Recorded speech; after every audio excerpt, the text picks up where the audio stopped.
battling out against Ben Friedman, Grixis Delver versus 4-color Delver. As we see there, Ben Friedman actually is in with a draw and is potentially even in with a loss, depending on how his tiebreakers work out. Kent absolutely has to win to make this top 8. Yeah, and like I said earlier, I'm really excited to see how the teams do, and it would be great to have one of our fellow Team Card Hoarder members in this top 8. So it looks like Kent is a little behind here in the third game, facing down a Tarmogoyf. And so this is going to be a matchup where both players are operating with a lot of the same stuff. That said, Ben Friedman has stretched his mana base a little bit more to accommodate cards like Tarmogoyf and True Name Nemesis, which can be very powerful in the matchup. He does actually only have 2 copies of Tarmogoyf, which we see both there. One on the battlefield and one in the graveyard. Yep. The really big creature that Kent has access to is Gurmag Angler, which we see get played now. But I believe I spied a True Name Nemesis in Ben's hand, which could greatly change this game around if it resolves. That is an ugly fish. The old zombie fish? Yeah. What's he trying to catch? Zombie people, for sure. Yeah, we fell into his trap. I did. Now I'm a zombie too. Little zombie fish. So despite Ben Friedman having the more ambitious mana base, we actually see Kent being the one who's a little behind on mana here, and things could certainly get worse with that wasteland. So we'll have to see how things go. It looks like if Ben Friedman does have a True Name Nemesis in hand, it looks like he's weighing the possibility of it getting dazed versus just wasting Kent and picking a later spot to play it, but it looks like he's just going to go for it now. So I wonder if Kent has actually any answers to it that he might have in. Does not look like he does. Yeah, generally speaking, the main reason that you have answers for True Name Nemesis in the form of cards like Marsh Casualties and Golgari Charm is because you're worried about your opponent's Young Pyromancer. And so a lot of times these Grixis Delver decks, rather than having an answer for their opponent's Young Pyromancer, they're just hoping to play their own. So that means that this True Name Nemesis, generally speaking, is going to go uncontested against basically all the Grixis Delver decks. So Kent basically has to amass a board presence and end this game before that True Name Nemesis kills him. Yeah, Kent can potentially race it, but Kent is already behind on in life totals, and it is going to be difficult. As soon as Ben starts attacking with this True Name Nemesis, though, Kent will start to have some profitable attacks. Oh, and it looks like Ben just found a copy of Umezawa's Jite, which could be devastating on that True Name That is Nemesis. a mirror breaker.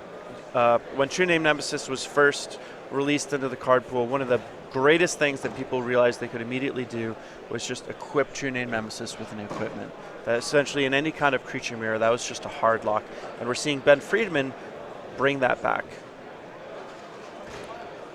So he even has a fetch land here, so he can waste and play this Jite if he wants to.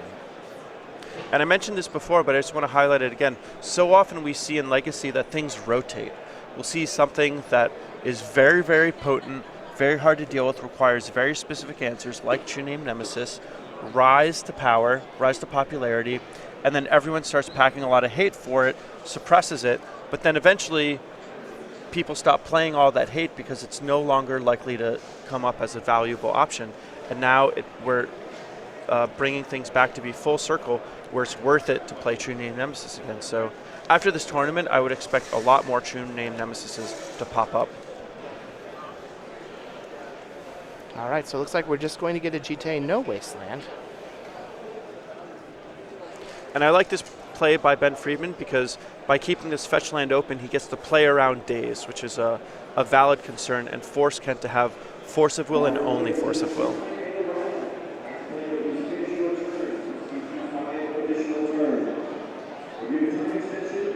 So we're going to get a Brainstorm from Kent.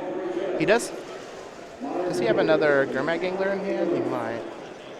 And it looks like he does. So if he can get 2 Gurmag Anglers out, that might be enough pressure to race this True Name with a Jite, but that's real rough. Yeah, the other thing is Kent does have one Ancient Grudge in his sideboard, and considering these two players are deep into a game 3, and Kent potentially might have seen Ben Friedman playing this deck around the top tables, Kent might actually have that one of Ancient Grudge in his deck right now, which would be a huge draw.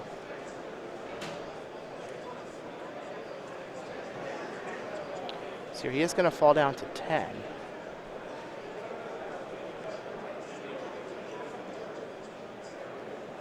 Which is pretty important, important number. True Name can attack him to 7, and then a True Name with 2 GT pumps Yeah, will will be 7. Will be a full 10. Right, here's another Gurmag Angler.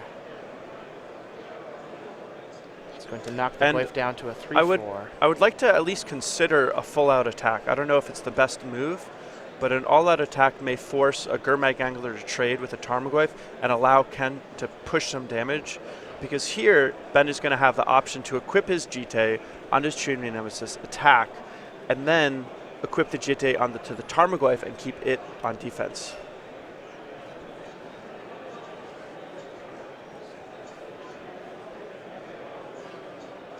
And since the young Pyromancer is probably going to be the target of the first GT counter, you know, it would be nice to get a little bit of damage through before that happens.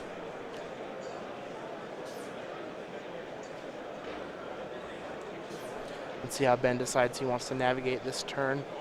He does have a Lightning Bolt in hand too, which is pretty important. Yeah, Ben is very close to winning this game. He has a very good board. He has a lot of options.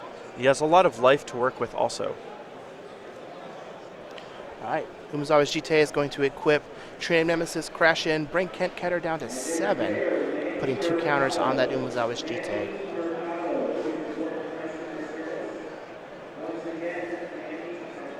Let's see what Ben wants to do with those counters. As it stands, he can kill the young Pyromancer and still be able to win on the next attack with that Lightning Bolt in his hand. Yeah, I like that play a lot. I would also like to see the GT just get re-equipped, but it looks like Ben does not want to opt for that.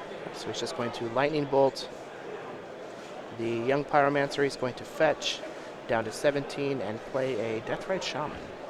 And this is a pretty good play also. This Deathrite Shaman has the ability to do a lot of damage. And so Kent's going to see that he doesn't have the Ancient Grudge. He's going to have to extend the hand. And Ben Friedman is going to take this. Ben Friedman is going to win. He's going to be at 12-2, which will 13-2, which will very likely put him at #1 seed in the tournament, very going nice. into the top 8. So congratulations, Ben Friedman. He's going to take this win over Kent Ketter, 2-1, and move on, solidifying his spot in the top 8.